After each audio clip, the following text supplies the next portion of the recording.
Hello friends, welcome back to the one new video guys and my YouTube channel guys. Today friend we are going to talk about guys Samsung phone guys mobile hotspot password guys. How can we update? Friends, you want to update guys your Samsung phone mobile hotspot password. So how can you update it? Today friends I will show you. I will tell you in this video guys.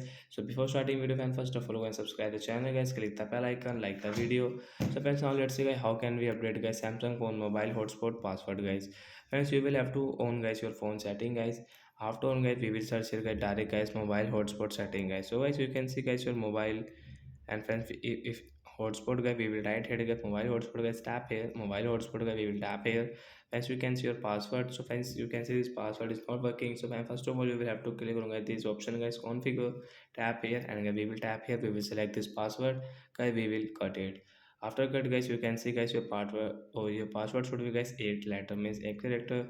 So guys we will choose guys 1 2 3 4 5 6 7 8, and friends you want to look at this alphabet. So friends you can use it if you want guys. So I will save into my hotspot mobile hotspot password, and friends you can see your password has updated guys. We have this new password 1234567 8. So like that guys you can update guys your mobile hotspot password. So that's it guys, thanks for watching, bye guys.